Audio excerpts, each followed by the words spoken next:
daw, tuntungan natin yung accountability. Dito mabubunyag, kayong i-record nyo na to ha.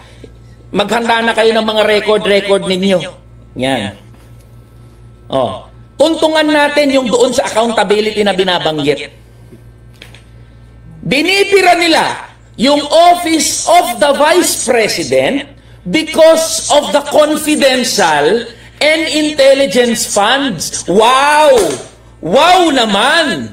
Wow naman! Yung mga congressman, binibira yung Office of the Vice President because of the confidential and intelligence funds. Wow! Ang galing! Sino ba ang nagbigay ng confidential and intelligence funds sa mga ahensya? Sino ang nagbibigay ng confidential and intelligence funds sa mga ahensya? Hindi ba mga congressman? Hindi ba kayo mga congressman, yung nasa kongreso, yung mga pumirma sa budget? Kayo ang nagbigay ng confidential and intelligence fund sa mga ahensya because it is your job to craft the General Appropriations Act. Included doon yung confidential and intelligence funds.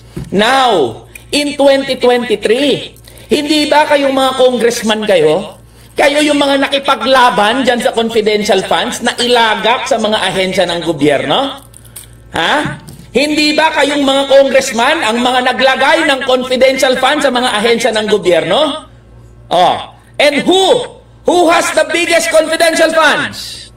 Sino ang may pinakamalaking confidential funds? Hindi ba Office of the Vice President, Office of the President? Hindi ba Office of the President ang may pinakamalaking confidential and intelligence funds? Now, bakit kayo tahimik? Kayong mga gagong mga congressman sa confidential and intelligence funds ng Pangulo. Bakit kayo tahimik dyan? Sige nga. You are all silent about the confidential funds of the Office of the President. Di ba? Wala man lang maka-point out. Walang maka-point out na ang pinakamalaking confidential funds ay nasa opisina ni Bongbong Marcos. Kita ninyo, wala ngayong makapagsalita, walang nagpo-point out. 2023, Stella Kimbo. Oy, Stella Kimbuaya. Stella Kimbo, di ba nakipagpatayan ka para sa confidential funds na ilagay sa Office of the Vice President? Di ba Stella Kimbo, pinagtanggol mo yung Office of the Vice President para sa confidential funds? Nasaan ka ngayon, Stella Kimbo? Nasaan ka ngayon? Tahimik kayo ngayon lahat? Nasaan ngayon yung mga congressman na kung todo pa picture kay Duterte nung nakaraang administrasyon bago mag-eleksyon? Nasaan kayo ngayon? Di ba proud kayo? Di ba proud kayo? Ngayon, nasaan kayo? Magsilabas kayo ngayon. Hindi kayo makapagpakita ngayon. Itatago ninyo yung mga muka ninyo doon sa pinirmahan nyo na papel para i-impeach yung Vice President na sinuportahan nyo rin. Isandakot kayo na mga kurakot at mga ipokrito. Kita ninyo yan? Kung saan, sabihin ninyo kayo mga congressman, kung saan may ganansya, kung sino ang nasa upuan, kung sino ang nasa kapangyarihan, kung todo sip-sip kayo, kung todo himod-tumbong kayong mga congressman kayo. Kita ninyo, tahimik kayo ngayon lahat dyan. Yan ang number one hypocrisy nitong kongreso. Second, di ba ayaw niya sa korupsyon? Sabi niyo ayaw niya sa korupsyon, di ba? Kayo mga congressman kayo. Bakit sa 300 congressman? Bakit dyan sa 200 congressman na pumirma sa impeachment complaint? Okay. Dyan sa 200 congressman na pumirma sa impeachment complaint, ni wala isa sa kanilang nag-point out doon sa 100 bilyong piso na insertion sa DPWH infrastructure projects na karamihan mga flood control projects na alam naman ng taong bayan na source of corruption. Bakit kayo tahimik ngayon? Bakit kayo tahimik ngayon? Hindi ngayon makapagsalita itong mga congressman na to. Wala ni isa sa inyo ang nagpo-point out sa hundreds of billions of pesos of insertions sa DPWH infrastructure projects na karamihan mga flood control projects na alam ng lahat na source of corruption ninyo. Oh, ano kayo ngayon? Ayaw nyo ng corruption, di ba?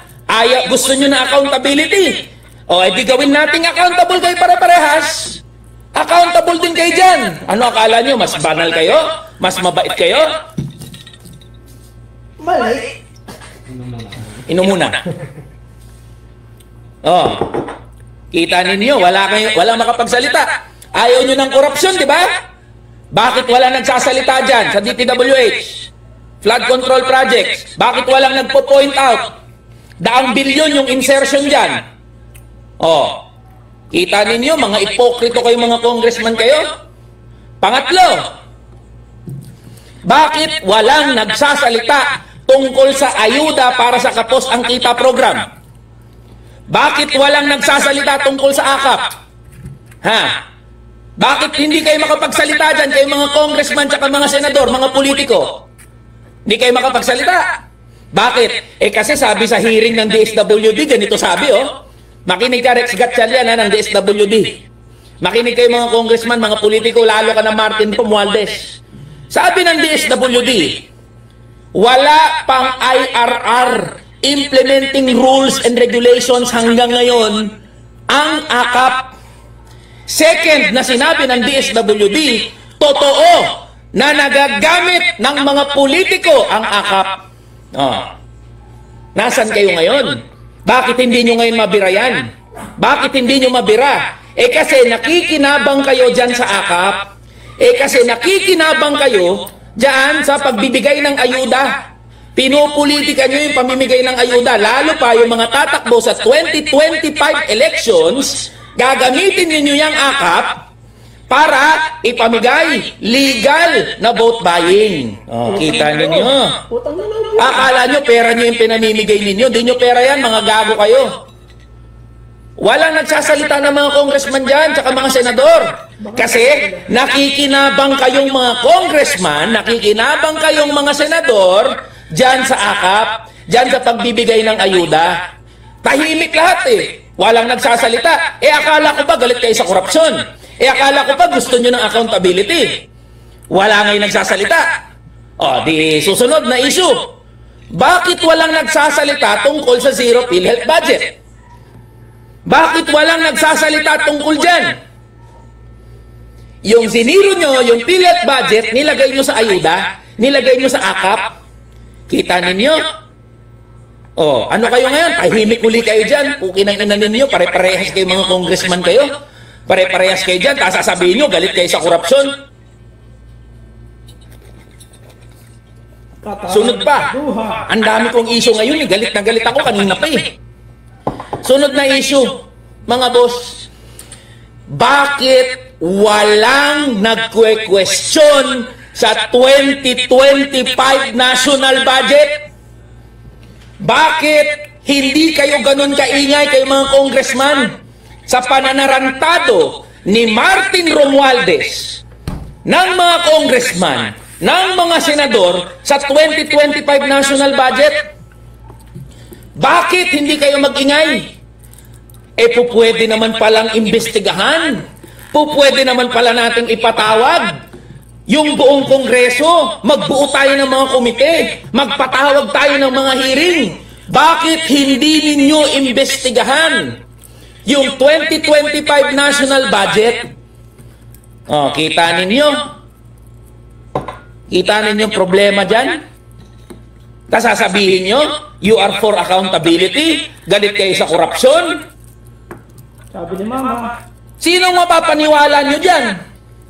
Diba? Sino mapapaniwala nyo dyan ngayon? O, isa pa.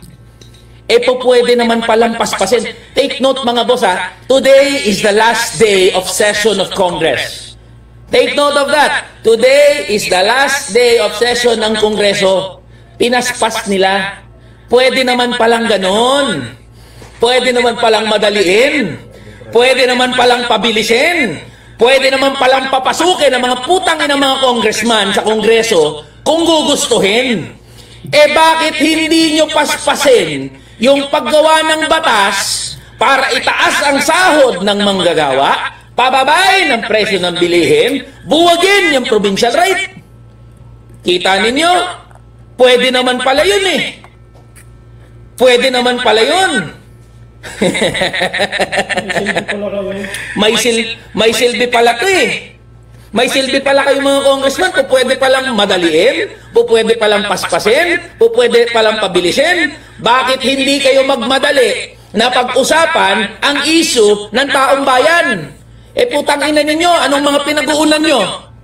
Pag-aawayan sa politika. Pag-aawayan ninyong mga politiko. Nagtuturuan kayo ngayon. Sino kaya ang mas kurap sa atin? Tanginang mga to, sino kayang mas kurap sa atin? Tuturo kayo. Ayun, mas kurap sa akin. Ayun, mas kurap sa akin. Turuan kayo ngayon yan. Diba? Eh akala nyo hindi kayo pare-parehas na kurakot. Akala nyo hindi kayo pare-parehas na mga tarantado sa buhay ng mga manggagawa, ordinaryong Pilipino. Tarantado! Diba? Magtuturuan kayo ngayon. Ito, tanggalin natin yan kasi kurap yan. Eh ikaw. Diba? Wag ako. Wag muna. Oh, kita ninyo? No? Tapos, ang gusto ninyo, ang gusto ng mga congressman na to, ang gusto nitong mga politiko na to, sumabay tayo doon sa gusto nila. Sumabay tayo doon sa pinaglalaban nila.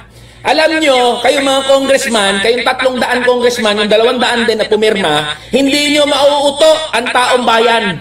Hindi nyo mauuto ang mga manggagawa. Kasi amoy na amoy, sa malayo pa lang, yung kaipokrituhan nyo. Paano nyo sasabihin na galit kayo sa korupsyon kung kayo mismo, mga kurakot? Utangin na mga to. Paano nyo yan? Paano nyo kami paniniwalain na galit kayo sa korupsyon kung kayo rin mismo, mga kurakot? Kaya pag sinabi natin, oh, may mga nagko-comment, oh. May mga nagko-comment. Oh, sasabihin nila, eh, ikaw pala, Eli, ano ka pala eh? Ayaw mo pala sa impeachment, gago. Oh. Linawin natin. Kung gusto nyo ng impeachment, maging patas tayo. I-impeach natin lahat. Imbestigahan natin lahat. Imbestigahan natin ang presidente, ang vice-presidente, ang kongreso, ang senado. Tignan ko kung bukas may matira na nakaupo sa gobyerno. Oh. Wala! Kung ayaw nyo sa korupsyon at gusto nyo tanggalin lahat ng kurakot, bukas walang nakaupo sa gobyerno. Tangina mga to eh.